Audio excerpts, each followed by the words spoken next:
नमस्कार, मैं हूं संजीव श्रीवास्तव। आप देख रहे हैं 4 पीएम न्यूज नेटवर्क। दोस्तों, भारतीय जनता पार्टी जिन्हें अपना चाणक्य कहती है, ऐसे चाणक्य केंद्रीय गृह मंत्री, भारतीय जनता पार्टी के कर्ता धर्ता अमित शाह फंस गए हैं या अपनी चाल में कामयाब हो गए हैं। इस सवाल की गूंज राजनीतिक गलियारों में बहुत तेज है और लाजमी भी है। आपने नजर रखी ही है, हम जो राजनीति पे नजर रखने वाले लोग हैं, बिहार में क्या कुछ हुआ है। बिहार में जब चुनाव हुए थे तो मैंडेट किसके नाम पर मिला था? भारतीय जनता पार्टी बेशक बेशक बड़ा दल बनकर उभरी, लेकिन पीछे कौन खड़ा हुआ था और बड़े भाई की भूमिका में कौन था? लेकिन अब उस बड़े भाई के साथ जो कुछ अमित शाह ने किया है, उन्हें वे राज्यसभा ले जा रहे हैं। आप समझ ही गए, नीतीश कुमार जी की बात कर रहा हूं। और वे चले गए हैं, खामोशी के साथ निकल लिए। उन्होंने फॉर्म तो भर दिया, अब कुछ ही औपचारिकताएं ऐसा माना जा रहा है। लेकिन लेकिन वहां जिस तरह का आक्रोश है जनता दल यू में, जिस तरह की प्रतिक्रियाएं सामने आई हैं, वो दर्शा रही है कि ये राह इतनी आसान नहीं है। अभी आगे जो खेल बहुत कुछ बाकी बचा हुआ है या फिर खेल हो गया है, लेकिन जो निकल रहा है, और खासकर जो जेडीयू के वो लोग जिन्होंने लंबे वक्त तक सत्ता की मलाई खाई और वो नीतीश कुमार के गुणगान करते रहे, बहुत सारे चेहरे उनके खिलाफ एक तरह से फटे हुए हैं, उन्हीं के अपने कार्यकर्ता। और तीखी नाराजगी, तोड़फोड़ के नजारे भी आ रहे हैं। तोड़फोड़ के साथ साथ मारपीट जैसी नौबत के सीन भी निकल कर आ रहे हैं। बहुत कुछ बिहार में चल रहा है और बिहार केवल बिहार तक सीमित होगा, इसकी संभावनाएं कम ही मानी जा रही हैं, क्योंकि जो देश की अभी राजनीति है, देश के जो केंद्र की सत्ता है, उसके सूरत हाल हैं, उसमें तो जेडीयू भी एक बैसाखी है। तो ये बैसाखी कितने देर तक बरकरार रहने वाली है? क्योंकि जो नीतीश कुमार का खेल का अंदाज रहा है, बहुत देखा है, वे बार बार पलटे हैं, उन्होंने बहुत कुछ खेल किया है। और ये जो जितने लोग हैं आज, चाहे नरेंद्र मोदी हो या अमित शाह हो, उनके सामने वो भले ही चाणक्य बीजेपी अपना कहती हो अमित शाह को, लेकिन बच्चे हैं, ये कहना गलत नहीं होगा और बड़ा दीर्घ अनुभव रखते हैं। खैर, अब उनके साथ में कुछ मजबूरियां, लाचारियां भी हैं, बहुत कुछ जो घटित हो रहा है वहां, और साथ में जो युद्ध चल रहा है अमेरिका, इसराइल और साथ में ईरान, जो आपस में गुत्थम गुत्ता है, और मिडल ईस्ट जल ही जल रहा है। अब तो अब से कुछ क्षण पहले ये भी सूचनाएं आ गई हैं कि कह दिया गया है दुबई से अलर्ट पर रहिए, फिर बड़े हमले हो सकते हैं। और लगातार वहां चल रहा है, पूरे का पूरा जो क्षेत्र है मिडिल ईस्ट का, अलग अलग जगह धमाके हो रहे हैं, सारा कुछ। और वहां भी सीन निकल रहे हैं कि जो दादा हैं, भले ही भारत को दबाएं, वो भारत को आंखें दिखाएं और भी मुल्कों को दिखाएं, लेकिन उनकी हालत वहां खस्ता बनी हुई है। भले ही वो अपर हैंड है और ईरान जिस तरह से टक्कर दे रहा है, तो बहुत कुछ निकल रहा है, सारा कुछ सीन है, दृश्य है। इसी सब पर आज बातचीत करने के लिए हम चलेंगे। जो हमारा ये 2 बजे का शो होता है, जुड़ गए हमसे प्रोफेसर अखिल स्वामी साहब। अखिल सर, बहुत बहुत स्वागत है आपका। और अखिल सर, जो सीन निकल रहा है बिहार से, जो दृश्य निकले हुए हैं, उन दृश्यों में मैं आगे कुछ चीजें दिखाऊंगा आपको, लेकिन शुरुआती एक नोट आपका क्या होगा? जिस तरीके से वहां अमित शाह एंड कंपनी का जो सोच था, क्या वो फलीभूत हो रहा है या कुछ उसमें अभी हर्डल्स बहुत सारे हैं? और क्या हम ये मानकर चलें कि नीतीश कुमार को गच्चा देना बहुत आसान नहीं होगा, कुछ ना कुछ बड़ा निकल भी सकता है? सब पर एक शुरुआती आपकी प्रतिक्रिया अखिल सर। जय संविधान। देखिए, वास्तविकता यह है, ये भारतीय जनता पार्टी इस समय मुद्दे को भटकाना चाहती थी, उन्होंने मुद्दे को भटका दिया है। और आप डिस्कस आज कर रहे हैं 4 पीएम के अंदर बिहार की घटना पे। असल में ये इस समय इंपॉर्टेंट है ही नहीं। देखिए, कौन प्रधानमंत्री हो, कौन मुख्यमंत्री हो, कौन नीतीश कुमार के बेटे क्या बने, ये सब चीजें आज की तारीख में क्रूशल हैं क्या, इंपॉर्टेंट है क्या? पिछले 5 दिन के अंदर शेयर मार्केट जिस तरह टूटा है और डॉलर की तुलना में रुपया जितना कमजोर हुआ है, जिस तरह से ईरान ने चीन को सुविधाएं दी हैं कि आप स्टेट ऑफ हार्मोज से केवल आपके शिप्स को हम जाने की परमिशन देंगे, किसी के शिप्स को नहीं देंगे। जैसे रूस ने कहा है कि हम चीन को पूरी तेल की सप्लाई करेंगे, जिस तरह से ईरान पूरी तरह से भिड़ा हुआ है, सारे वेस्टर्न पावर से एक साथ भिड़ा हुआ है, 12-12, 13-13 देशों पे एक साथ आक्रमण कर रहा है। जिस प्रकार से जिस जहाज को ईरान से आपने आमंत्रित किया था, जो आपका अतिथि था, जब वो लौट रहा था, उस पर जिस प्रकार का आक्रमण हुआ, श्रीलंका के भी समुद्री सीमाएं में वो नहीं है, लेकिन वहां के राष्ट्रपति संसद के अंदर उसका सपोर्ट कर रहे हैं, कह रहे हैं हम इसको प्रोटेक्शन देंगे और इनके नाविकों की मदद करेंगे। भारत उस समय चुपचाप बैठा हुआ है। उस समय संजीव श्रीवास्तव जी बिहार को डिस्कस कर रहे हैं, तो मोदी जी का जो पर्पस था वो पूरा हो गया। देखिए अमित शाह जी की, देखिए चाणक्य में किसको मानता हूं, चाणक्य के गुण क्या थे, चाणक्य कौन थे और चाणक्य ने क्या किया था। देखिए चाणक्य आप जानते हैं मेरे जैसे एक गरीब निर्धन ब्राह्मण थे और वो मगध का राजा था, बिल्कुल उसका तूती बोलती थी और बड़ा साम्राज्य था और उसका डंका बोलता था जैसे आजकल हमारे मोदी जी का डंका बोलता है।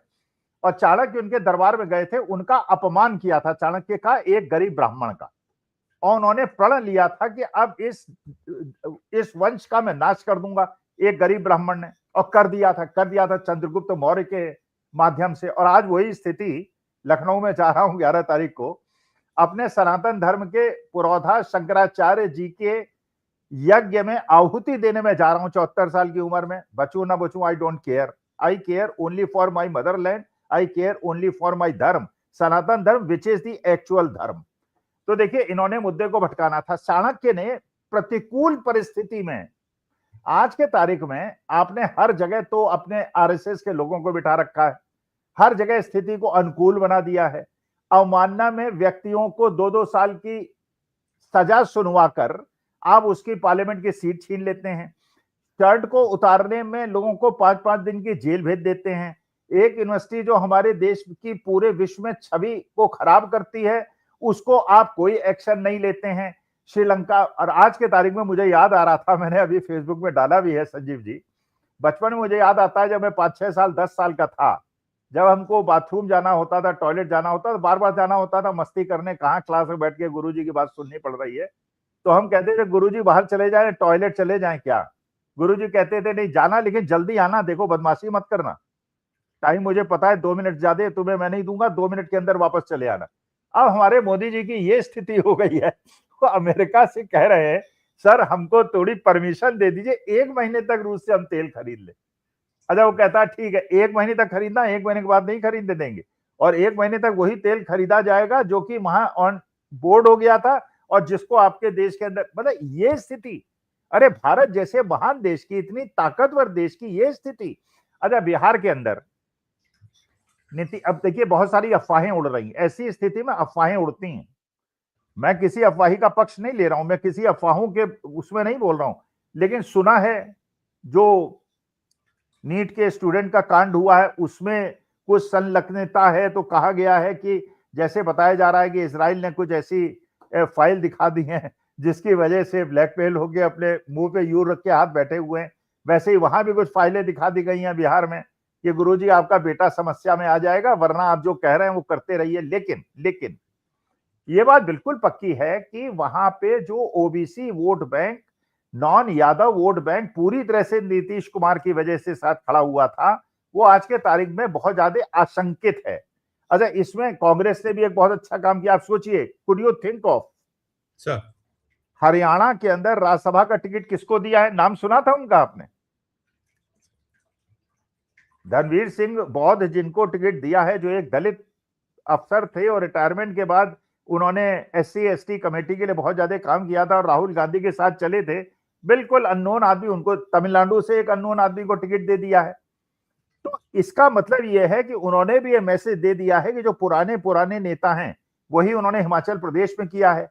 आनंद शर्मा को नहीं दिया, एक वहां के सोलन डिस्ट्रिक्ट के जो कांग्रेस के प्रेसिडेंट हैं यंग, उनको टिकट दिया है। इसका मतलब यह है कि देखिए प्रतिकूल परिस्थिति में जो लड़के 100 सीटें पाए, मैं उसको ज्यादा बड़ा पहलवान मानता हूं।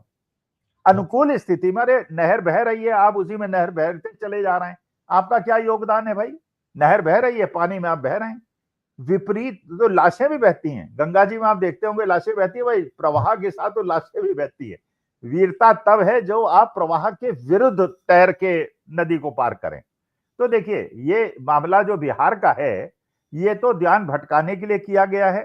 ये बात हम लोगों ने आज से 3 साल से हम लगातार कह रहे हैं कि नीतीश कुमार के दिन गिने हुए हैं। पूरी तरह से उनकी मानसिक स्थिति और सारी चीजों का चित्रण कौन करा रहा है? ये भारतीय जनता पार्टी करा रही है। उनको सीट से हटाना है।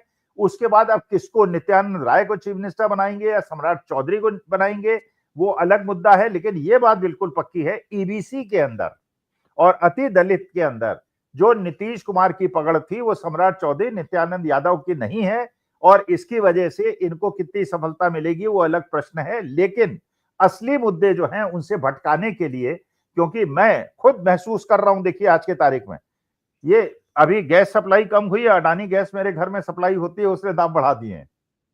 और मैंने अपनी पत्नी से कह दिया है भैया बेल्ट बिल्कुल टाइट कर लो, बिल्कुल फिजूल खर्ची नहीं करनी है।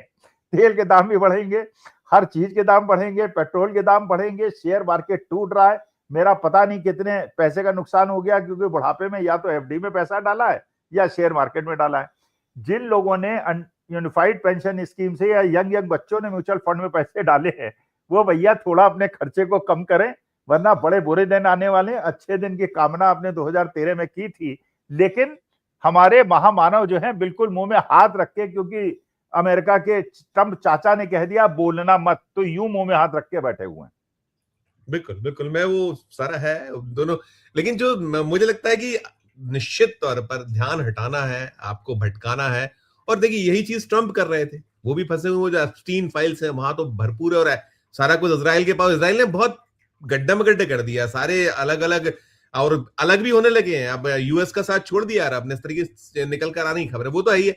लेकिन 2-3 सीन जो मेरे पास है, देखिएगा, मैं बिहार को नहीं छोड़ पा रहा हूँ मोह, क्योंकि बिहार में जो चल रहा है बेशक ध्यान भटकाने का, लेकिन इनके कैलकुलेशन फेल हो रहे हैं, ऐसा निकल रहा। देखिए ये चित्र निकल कर आया, ये चित्र देखिएगा, ये देखना चाहिए था।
ये गद्दार हैं, दलाल हैं, ये संजय गांधी जो बहुत करीबी नीतीश कुमार के, उनके साथ ये सारा कुछ। संजय झा नहीं, उनका एक जो उनका एमएलसी है, एमएलसी जो उनका है एक संजय गांधी, जो जेडीयू का एमएलसी है, वो जो बड़ा करीबी है, जो चीजें करता, उनके साथ ये था। एक और चित्र देखिए, ये जो तोड़फोड़ हुई है वहां जेडीयू के दफ्तर के भीतर भी तोड़फोड़ है, मतलब ये तोड़फोड़ कराना, ये करना, ये चीज है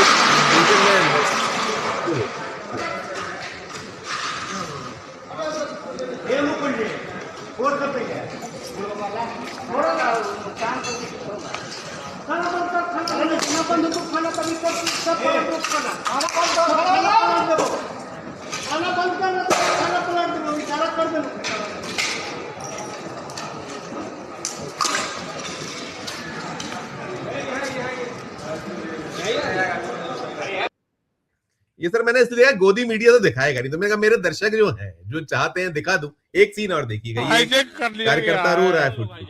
भारत देश के इतिहास में पहली बार हाईजैक किया गया मुख्यमंत्री को, कार्यकर्ताओं की हत्या की जा रही है।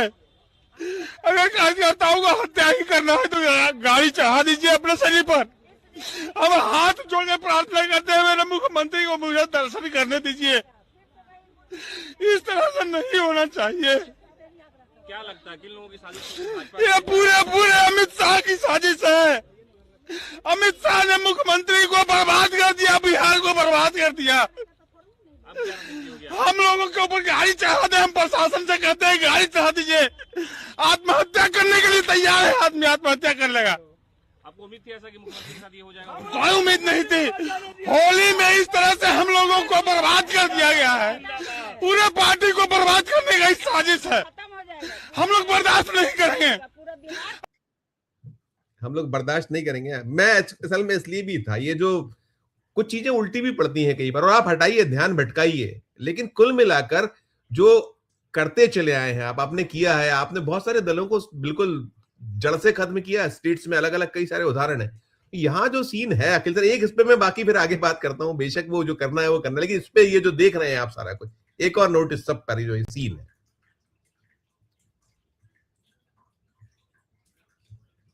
देखिए संजीव जी, अब पछताए क्या होत है जब चिड़िया चुग गई खेत। जब ये बात पहले समझाई जा रही थी। अगला नंबर है चंद्रबाबू नायडू का, अगला नंबर है एकनाथ शिंदे का। अजीत पवार तो निपटा दिए गए। अजीत पवार के बारे में उनके बेटे और भतीजे खुद कह रहे हैं किस प्रकार से उनकी हत्या हुई है। जांच नहीं होगी। कैसे अहमदाबाद का प्लेन क्रैश हुआ था, 150 से ज्यादा आदमी मरे थे और वहां पे एक्स चीफ मिनिस्टर भी मरे थे। जांच में कुछ नहीं निकला, सब कुछ पायलट के ऊपर डाल दिया गया। अब पछताए क्या होता है जब चिड़िया चुग गई खेत। कम से कम उड़ीसा में पटनायक साहब को समझ में आ गई है बात, लेकिन देर से समझ में आई है। वो पटनायक साहब भी भारतीय जनता पार्टी से गलबहियां कर रहे थे। वो सोच रहे थे कि हम इनके नजदीक हैं, ये हमें छोड़ देंगे। अभी आप देखिए, संजय झा भी नहीं छोड़े जाएंगे, लल्लन सिंह भी नहीं छोड़े जाएंगे, चंद्रबाबू नायडू भी नहीं छोड़े जाएंगे, एकनाथ शिंदे भी नहीं छोड़े जाएंगे, सुनेत्रा पवार भी नहीं छोड़ी जाएंगे, कोई नहीं छोड़ा जाएगा। सबका यही हश्र होगा जो नीतीश कुमार का हुआ है। देखिए, प्रवृत्ति होती है, प्रवृत्ति ऐसी होती है। और ये जब इतिहास आपके सामने है, ये लोग तो औरंगजेब और शाहजहां तक चले जाते हैं, टीपू सुल्तान तक चले जाते हैं। अरे आप लोग पिछले 10 साल का इतिहास नहीं देख पा रहे हैं, किस किस को निगला है और सशरीर निगला है। अकाली दल को निगला है, इंडियन नेशनल लोक दल को निगला है, फिर आपके एकनाथ शिंदे को और अजीत पवार को, पहले एकनाथ शिंदे को मुख्यमंत्री बनाया, फिर बीआरएस को निगला है, फिर वो वाईएसआर कांग्रेस के बैठे हुए हैं, उनकी आज के तारीख में क्या स्थिति है। तो ये होना सबके साथ है। लेकिन अब सारे जितने भी इंस्टीट्यूशन हैं उन पे उनका कब्जा हो गया है। अब कुछ नहीं कर, हम भी कुछ नहीं, हम जानते हैं कुछ नहीं कर सकते, क्योंकि कारण यह है, अरे आप वोट किसको, वोटी से तो आप हरा सकते हैं किसी पार्टी को, वोट का कोई महत्व ही नहीं रह गया है। वोटर लिस्ट में किसका नाम है, वोटर लिस्ट में कौन वोट डालेगा, किसके वोट काउंट होंगे, सीसीटीवी फुटेज नहीं दिखाया जाएगा। वोट पड़ेंगे 500 200 वोट खत्म होने के बाद पड़ेंगे। उसके बाद क्या होगा, ईवीएम बदल दिए जाएंगे, कैसे वोट की काउंटिंग होगी, लोगों को बाहर कर दिया जाएगा। अरे जब ये सब चीजें हो गई हैं महाराज, तो उसी समय नीतीश कुमार चंद्रबाबू नायडू से हाथ जोड़ के हम निवेदन कर रहे थे, महाराज हम तो गैर राजनीतिक लोग हैं, जब हमको ये बात समझ में आ रही है तो आपको क्यों नहीं समझ में आ रही है। तो नीतीश कुमार के लिए रोते रहिए, हु केयर्स। अरे जब ये जनता को नहीं समझ में आया, या भक्त अभी भी उस बात का समर्थन करते हैं, कैसे करते हैं मुझे नहीं समझ में आता। $140 के इंटरनेशनल क्रूड प्राइस में डॉक्टर मनमोहन सिंह ने 60-70 रुपए का पेट्रोल दिया है, और $60 पे आपने हमको 100 रुपए का बेचा है। हर साल आपने कितने लाख करोड़ हमसे लूटे हैं। और आप देखिए, अगर दाम बढ़ेंगे, कुछ दिन बढ़े रहे तो ये दाम बढ़ा भी देंगे। गैस के दाम इन्होंने ऑलरेडी बढ़ा दिए हैं, बने घटेंगे नहीं, चाहे $0 हो जाए। कोविड के समय $0 पर बैरल हो गया था, क्योंकि उठाने वाले नहीं थे, ट्रांसपोर्टेशन बंद हो गया। उन्होंने कहा यार ले जाओ, मुफ्त में ले जाओ, तब भी दाम नहीं कम हुए थे। लेकिन मुश्किल क्या है ना, कि अब ट्रंप के सामने ऐसे झुके जा रहे हैं। रूस से आपने बिगाड़ ली है, आपने ईरान से बिगाड़ ली है, गल्फ कंट्रीज वाले भी अब ईरान के अमेरिका के खिलाफ खड़े हो रहे हैं कि हमको मरने के लिए छोड़ दिया। कल आपने देखा होगा, अमेरिका के अंदर एक मीटिंग में, एक सोल्जर्स की मीटिंग और सोल्जर्स की मीटिंग में, एक मैरीन जो है वो खड़ा होकर कहता है, इजराइल के लिए आप हमको मरवा रहे हैं और आप लोग गलत कर रहे हैं, आप लोग लड़ने नहीं जाते, we go to fight and die there. वहां के सैनिकों के पत्नी और बच्चे कह रहे हैं कि हमको आपने बिना बात के लिए युद्ध में झोंक दिया है। तो देखिए, अब मुश्किल क्या है, जब आपके सारे इंस्टीट्यूशन, और अब तो न्यायपालिका से ही निवेदन करते हैं, लेकिन वहां भी निवेदन से कोई फायदा नहीं हो रहा है, क्योंकि कोई चीफ जस्टिस साहब और जस्टिस साहब और न्याय हाईकोर्ट जज जो हैं वो कहीं के गवर्नर बन जाएंगे और कहीं के एम्बेसडर बन जाएंगे तो भैया उन लोगों को शुभकामनाएं, उनके खिलाफ हम बोल भी नहीं सकते, मानहानि हो जाएगी। तो जैसा है, लेकिन हम तो अपनी भारत माता के लिए, और मैं क्योंकि अपने सनातन धर्म के लिए भी, अब फर्जी सनातनी जिन्हें अब एक नया अखाड़ा है, नाम नहीं लूंगा मैं उसका, एक अखाड़ा जो है उसके बहुत सारे फर्जी शंकराचार्य और जगत गुरु बना दिए गए हैं। वो मोहल्ले मोहल्ले जा रहे हैं, मेरे कॉलोनी में भी आ रहे हैं, बड़े पैसे इकट्ठे कर लिए, 25-30 लाख रुपए इकट्ठे कर लिए, 2 लाख रुपए खर्च करेंगे, 23 लाख रुपए लेके निकल लेंगे। हिंदू विराट सम्मेलन, अरे वहां पे हमारे ब्राह्मण बच्चों की वो जो जने हुए वो खींचे गए, उनकी चोटियां खींची गई, लेकिन फर्जी सनातनी इतने पैदा देश में हो गए। तो मैं तो अपने सनातन धर्म के लिए परेशान हूं, अपनी भारत माता के लिए परेशान हूं। नहीं, बिल्कुल बिल्कुल अखिल है, ये जो कथनी और करनी है दोनों में बहुत, हम जो बिहार की अभी चल रहा है सीन, यही वो बिहार है जहां अभी कुछ दिन पहले सारे लोग कहते थे नीतीश कुमार थे, नीतीश कुमार है, नीतीश कुमार रहेंगे। क्या ये सर, क्या मतलब जो है उनके बेटे को एस्टेब्लिश करना है, ये अपने खुद को, नीतीश कुमार भूल गए सारा कुछ, ये कहाँ, मतलब ये क्या लग रहा है कि जेडीयू समापन की और बढ़ चुकी है, अब बहुत कुछ बचा नहीं, यही हम मान के चले? क्या हमारे बेटे या आपके बेटे या हमारे दर्शक श्रोताओं के बेटों को सेटल करने की कोई आवश्यकता नहीं है? केवल अमित शाह साहब का बेटा जो है वो बीसीसीआई का चेयरमैन बनेगा, फिर आईसीसी का चेयरमैन बन जाएगा, फिर उसके बाद नीतीश कुमार के बेटे इतने ज्यादा गुणवान हैं कि वो पहले ही डिप्टी चीफ मिनिस्टर या चीफ मिनिस्टर बन जाएंगे। अरे ठीक है, नीतीश कुमार के बेटे ठीक है, हम उनका सम्मान करते हैं, आ जाए एक डिबेट में देख लें, मेरे किसी एमबीए स्टूडेंट से आधे घंटे डिस्कस कर लें, उनको फाइनेंस के बारे में, इंटरनेशनल अफेयर्स के बारे में और देश की समस्याओं के बारे में कितना ज्ञान है। अगर ज्यादा ज्ञान होगा अध्यापक के रूप में, मैं कहूंगा कि हाँ तुम बनो चीफ मिनिस्टर, क्या तुम प्राइम मिनिस्टर ऑफ इंडिया बनो, लेकिन just because you are son of Nitish Kumar फिर परिवारवाद की बात करते हैं। अरे बिना इलेक्शन लड़े वो chief minister, deputy chief minister बन जाएंगे। यहाँ पे राहुल गांधी इलेक्शन लड़ते हैं, हारते हैं, जीतते हैं, उसके बाद उनको परिवारवादी बता देते हो जो 6-6 लाख वोट से जीतते हैं, और नीतीश कुमार के बेटे बिना किसी इलेक्शन लड़े हुए बन जाएंगे। नीतीश कुमार भी एमएलसी बन के चीफ मिनिस्टर बने, और वहां परिवारवाद है, वहां परिवारवाद नहीं है। अमित शाह साहब के बेटे पे परिवारवाद नहीं है। आप देखिए गवर्नर्स के जो ट्रांसफर्स हुए हैं, कैसे हुए हैं, क्या हुआ है, लेकिन केवल मुद्दे को भटकाना है। असली मुद्दा जो है बहुत ज्यादा गंभीर है। भारत जो है पूरी तरह से आइसोलेट हो गया है। भारत की करेंसी की हालत, इंटरनेशनल क्रूड प्राइसेस की हालत, इंपोर्ट जो है वो पूरी तरह से बाधित हो गए हैं। आपके यहाँ भी 5-7-10 दिन अगर ये युद्ध चलता रहा, ईरान ने ठान लिया है कि युद्ध चलाएंगे, वो लंबा खींचेंगे। ईरान के फॉरेन मिनिस्टर, डिफेंस मिनिस्टर ने कह दिया है we will fight till last breath, और हम छोड़ेंगे नहीं। और अभी वो ऐसे ऐसे नए नए मिसाइल्स दाग रहे हैं, कहीं वो अब्राहम लिंकन पे डाल रहे हैं, कहीं उनके कॉन्सुलेट पे डाल रहे हैं, कहीं उनकी एम्बेसी पे डाल रहे हैं। तो उन्होंने 13-14 देशों से, अकेले एक देश ने जिस तरह लोहा लिया हुआ है, और हमारे जैसा महान देश, हमारे देश के महान विश्वगुरु प्रधानमंत्री, भाई हम समझ रहे थे विश्वगुरु, हम तो पता चला डोनाल्ड ट्रंप के शिष्य हैं ये। अरे डोनाल्ड ट्रंप का शिष्य विश्वगुरु कैसे हो गया, मुझे यही बात नहीं समझ में आ रही। नहीं, आपने जो ठीक कहा कि ध्यान बांटना है, कि अभी हम हो जाए कि देखिए ये चल रहा है बिहार में और बीजेपी का मुख्यमंत्री बने जा रहा है, हम बात भी कर रहे हैं, हमारी भी है, और वो होता है, मजबूरियां भी कई होती हैं, दर्शक हर प्रकार का है, युद्ध तो लगातार हम देख ही रहे हैं। लेकिन इसमें एक चीज और भी, क्या डिजिटल अरेस्ट हो गए हैं क्या हमारे जो हुक्मरान है थ्रू यूएस? ऐसा मान ले, ये जो जिस तरीका सीन है कि नहीं आप इतने दिन खरीद लो, आप ही नहीं, जो भी अब हम लोग बात करते हैं, महीने भर का मोहलत दे दी, वो कर दी, और जो बैठ गई, खड़े हो जा, वो गाना जो एक था उस तरीके का हो गया है मामला की अरेस्ट डिजिटल, ये सीन पे खड़े हैं, इंडिया खड़ा हो गया आके, सरकार भारत। संजय जी परसों मेरे पास एक फोन आया, और बड़ी अच्छी अंग्रेजी में किसी ने बोला, आई एम कमिश्नर ऑफ फलानी agency, I am speaking from Bangalore, and some illegal activities done by your mobile number mister Swami. तो मैंने यार ये कहा कि भैया लीगल नोटिस भेज दो मोबाइल पे।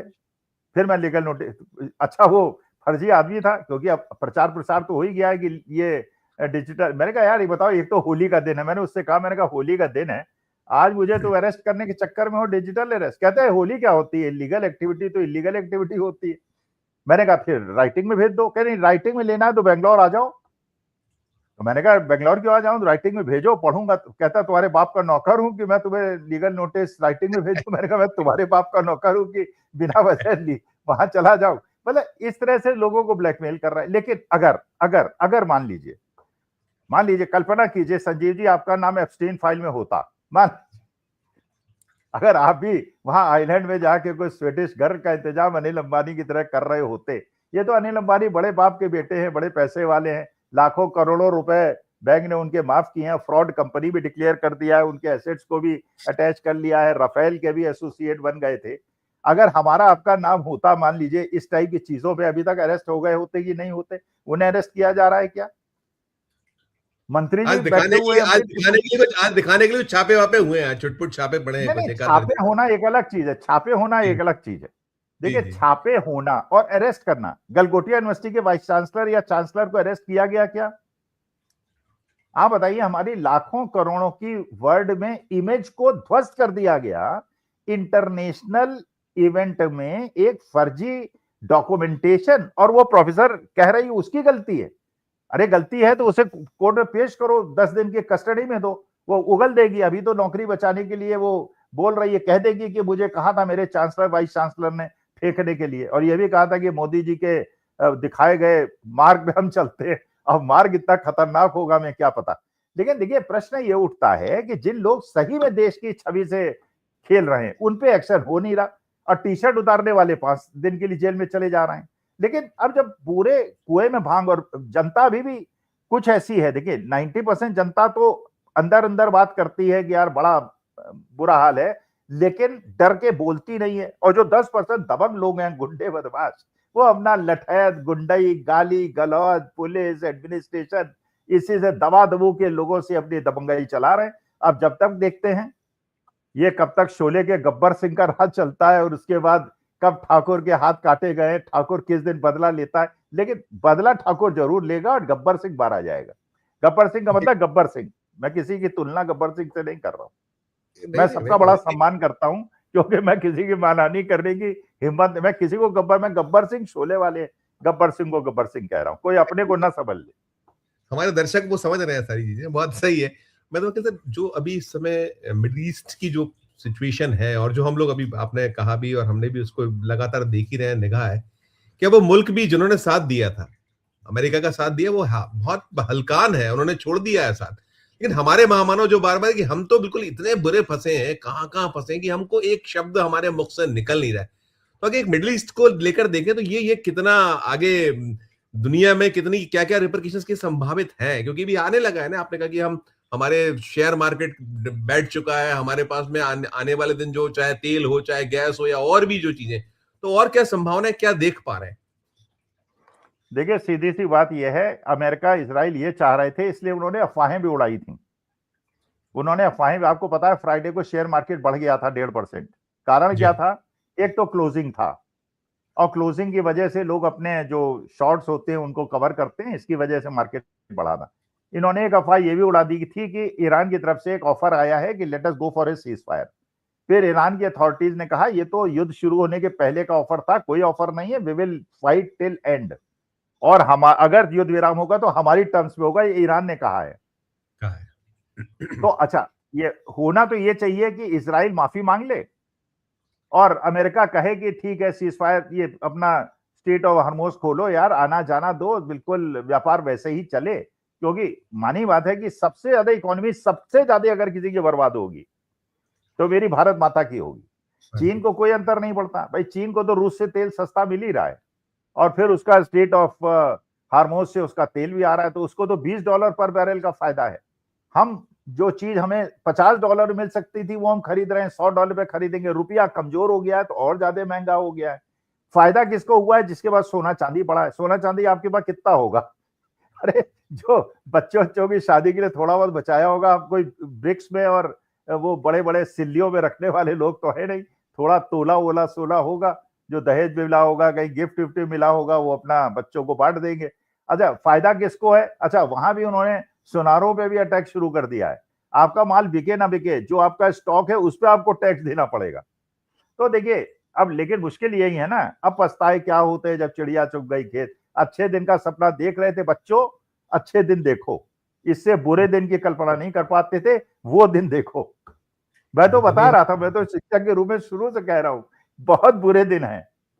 वास्तव तो और ज्यादा चिंता हो रही सोच सोच के हम लोग हो रहा है। और दूसरा ये भी सर, ट्रंप का हम देख रहे थे, ट्रंप ने वो तो कह रहे हैं ईरान हमारे हिसाब से चले, हमें वो मंजूर नहीं है, खामेनी के जो सुपुत्र है मंजूर नहीं है। वो वहां अभी भी उनकी वो जो कहते हैं ना कि रस्सी जल रही है लेकिन ऐंठ नहीं जा पा रही है, तो है बहुत भयावह हालात है। उनको भी अरबों खरबों का नुकसान उनको भी हो रहा है इस युद्ध में, वो बहुत भारी क्षति उनको पहुंच रही है तमाम। इस पे भी एक नोट सर आप। नहीं, अमेरिका जरा वियतनाम को याद कर ले, अमेरिका जरा अफगानिस्तान को याद कर ले। अफगानिस्तान तो बहुत छोटा सा देश है। रूस भी अपना दुख मना के वापस चला गया था, अमेरिका जैसे भागा था अफगानिस्तान को छोड़ के। और आपको पता होगा 2 ही देश ऐसे हैं इस सब कॉन्टिनेंट में जो कभी कॉलोनाइज नहीं हुए, एक अफगानिस्तान और एक ईरान। ईरान की लड़ाका कौम है, बड़ा देश है, मिसाइल टेक्नोलॉजी डेवलप कर ली है, न्यूक्लियर पावर का उन्होंने शायद टेस्ट कर लिया है, क्योंकि 2 दिन पहले वहां पे भूकंप आया है बहुत बड़ा। और चीन और रूस पूरी तरह से उसका साथ देने के लिए तैयार हैं। चीन भी बेनिफिशियरी है। रूस को एक नुकसान था कि 3 साल से युद्ध लड़ रहा था, वो कह रहा था ठीक है बेटा मैं उलझा हूं, मेरे मौसेरे भाई तुम भी उलझो जरा, तुम भी ईरान से भिड़ो। और ईरान को अंदर अंदर सारा सप्लाई कर रहे हैं। तो अरब कंट्रीज भी परेशान है सारे, वो कह रहे हैं यार हमें साथ छोड़ के हमारे यहाँ बेस फैला दिया, तुम्हारे अमेरिकन तो मर नहीं रहे, हमारे देश के अंदर गुबार उठ रहा है, हमारे देश के अंदर दुबई वगैरह में प्रॉपर्टी के प्राइसेस क्रैश करने शुरू हो गए।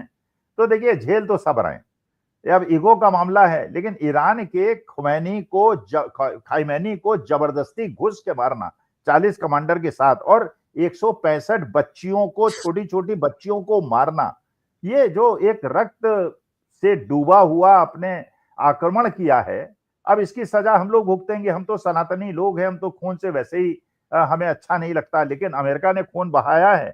और हमारे महामानव को अमेरिका से दोस्ती किस वजह से है, क्या मजबूरी है, वरना ऐसे ही कोई बेवफा नहीं होता। हमारे जमाने में, मैं तो आज पढ़ रहा था संजीव जी, सद्दाम हुसैन को जब फांसी दी जा रही थी, आज ही मैंने सोशल मीडिया में पढ़ा, तो वहां पे जो उसको हैंग करने ले जा रहे थे, उन्होंने पूछा तुम्हारी आखिरी इच्छा क्या है। तो सद्दाम हुसैन ने कहा मुझे एक कोट दे दो। उन्होंने कहा कोट दे दो, इससे क्या, अभी तो मर ही जाओगे थोड़ी देर में। उसने कहा नहीं, ठंड बहुत ज्यादा है, अगर कोट पहन लूंगा तो मुझे कपकपी नहीं चढ़ेगी, अगर कपकपी चढ़ते हुए मेरी जनता मुझे देखेगी, कहेगी हमारा नेता इतना कमजोर था कि वो कांप रहा था। फांसी के समय सरदार भगत सिंह को याद कीजिए, मुस्कुराते हुए अपनी फांसी पे चढ़े थे अपने देश के लिए। सद्दाम हुसैन मुस्कुराते हुए चढ़ने के लिए उसने कोट मांगा था। और हमारे यहाँ झिग्गी बंधी हुई है, बिना बोलने को तैयार नहीं है, डर रहे हैं, पता नहीं यार कैसे लोग हैं। हम तो भाई, हमारे पास ना कोई ताकत है ना हमारे पास कुछ है, लेकिन अपने भारत माता के लिए, अपनी भारत माता की महानता के लिए हम इतने डरपोक तो नहीं होंगे। बिल्कुल अगर सर, बहुत कमजोर, बेहद कमजोर नस ऐसी दबा के रखी है कि दहशत है। उसने कहा भी तो था, आप स्मरण करिए, उन्होंने साफ कहा था कि कहीं का नहीं छोड़ूंगा, उसके बाद भी तो नहीं बोल पाए ना। उन्होंने कहा था कि मैं कैरियर तबाह कर दूंगा, इस तरह का भाव सब। अगर हमारे पड़ोसी मुल्क नेपाल चुनाव की सूचना आई, हम बड़े खुश थे अभी कि हमारे जो भारत विरोधी ओली 4000 वोटों से पीछे चल रहे हैं, खुश है। लेकिन वहां ओवरऑल जो सीन है, हम तो कहीं भी तो हम नहीं रख पा रहे हैं ना हमारी जो, चाहे हमारा अड़ोस पड़ोस हो और दुनिया में तो जो है सामने है ही ये सब। इस पे एक आखिरी नोट सर, ये भी एक है मसला, मामला है, निकल कर आ ही रहा है सामने। तो ये खुशी क्या, आप मनाते रहिए, आप पीटते रहिए, ध्यान भटकाते रहिए जहां से हम शुरू हुए, तभी लाके समाप्त करूंगा। नहीं, वही है। देखिए आज के तारीख में, जैसे किसी ने कहा भी, संजय राउत ने शायद कहा, ऐसे विश्वगुरु जिनका कोई शिष्य नहीं है। अरे नाम तो गिनाओ, तुम्हारे दोस्त कौन कौन है भाई। रूस से तुम पंगा ले रहे हो, रूस से तुमने कहा हम तेल नहीं खरीदेंगे, ईरान से तुम तेल नहीं खरीदोगे, चीन से तुम्हारी दोस्ती हो नहीं सकती, बांग्लादेश में शेख हसीना का दुश्मन बैठा हुआ है, पाकिस्तान से दुश्मनी तुम्हारी हो नहीं सकती, ईरान इराक वो जो सारे बाकी कंट्रीज हैं वो तुम्हारे मित्र हुआ करते थे, वहां से भी तुम्हारा बट यही है, जो भाई जो मेरे प्रेमी को अच्छा लगे वही मुझे, प्रेमी को वो मुझे अच्छा लगेगा। अरे यार, ईरान के जो युद्ध पोत था जिसको तुमने इनवाइट किया था, जो तुम्हारे यहाँ आया था, तुम्हारा गेस्ट था, 2 शब्द तो बोल दो, उसकी भर्त्सना तो कर दो। देखो कल गए थे, कल उन्होंने कल लिखा है उसमें रजिस्टर में, कल लिखा है जाके हमारे विदेश मंत्री जी ने कल वो लिखा तो खैमेनी साहब की हत्या पे उन्होंने 2 शब्द लिखे हैं, ये जहाज पे नहीं लिखा है। भाई देखिए, प्रश्न ये उठता है नैतिकता के आधार पे। हम ये इस बात की भी भर्त्सना करते हैं, रूस ने यूक्रेन पे जो किया, हम इस बात की भी भर्त्सना करते हैं जो हमास ने किया इसराइल के अगेंस्ट, हम उसकी भी भर्त्सना करते हैं जो इसराइल ने हमास और फिलिस्तीन के खिलाफ किया, हम उसकी भी भर्त्सना करते हैं जो इसराइल ने ईरान के साथ किया। लेकिन ईरान के पलटवार को हम भर्त्सना इसलिए नहीं करते कि उसने अपने अस्तित्व को बचाने के लिए लड़ाई लड़ी है। बिल्कुल ठीक है, बिल्कुल। हम अपने अस्तित्व की लड़ाई भी नहीं लड़ पा रहे हैं, ये सबसे दिक्कत की बात है कि जहां हम खड़े हुआ करते थे, कहां लाके आपने खड़ा कर दिया है, और आप बातें बड़ी-बड़ी करते हैं विश्व गुरु और यूं और त्यों। लेकिन बहुत बदतर हालात है, और जो आप बार-बार कह रहे हैं, दहशत बार-बार उसी से हो रही है अखिल सर, कि कितने बुरे दिन अब संभावित हैं, वो सोच-सोच के चिंता हमको भी हो रही है और बाकी तो सबको हो ही रही है। और ईश्वर ना करे ऐसा हो, कुछ तो रास्ते निकले, यही एक हम ईश्वर से प्रार्थना करेंगे। बहुत-बहुत शुक्रिया, बहुत-बहुत आभारी अखिल सर, बहुत अच्छी चर्चा की। धन्यवाद। तो मित्रों, आप सुन रहे थे हमारी आज की चर्चा, और उसमें यही बातें थी। हमने बिहार का तो अखिल स्वामी जी ने बहुत अच्छा डिकोड किया कि सिर्फ ध्यान बांटने का एक खेल है, इससे इतर कुछ नहीं है। ऐसी कोई आवश्यकता नहीं थी, क्योंकि आपके पास में बहुत बड़े-बड़े मसले, बड़े-बड़े मुद्दे हैं जिन पे जवाब देना है, और जहां जवाब देना है वहां आप दे नहीं पा रहे हैं, तो आप ऐसे ही बांटते रहिए। लेकिन ये खेल बहुत देर दूर तक चलेगा, इसकी संभावना दिखती नहीं। और जो चिंता यही है कि जो कुछ चल रहा है, विश्व में घटित हो रहा है, वो घटनाक्रम हमारे लिए कितना घातक हो सकता है, ये भी आपने सुना। सब पर आपकी अपनी क्या राय, आपकी अपनी क्या टिप्पणी है, हमारे इस वीडियो के कमेंट बॉक्स में अपनी राय प्रकट कीजिएगा। और अच्छी लगी हो चर्चा तो चैनल को लाइक कीजिए, सब्सक्राइब कीजिए, ज्वाइन का बटन दबाइएगा तो हमारी हौसला अफजाई होगी। प्यार और समझ देखते रहिए 4 PM न्यूज नेटवर्क। धन्यवाद, नमस्कार।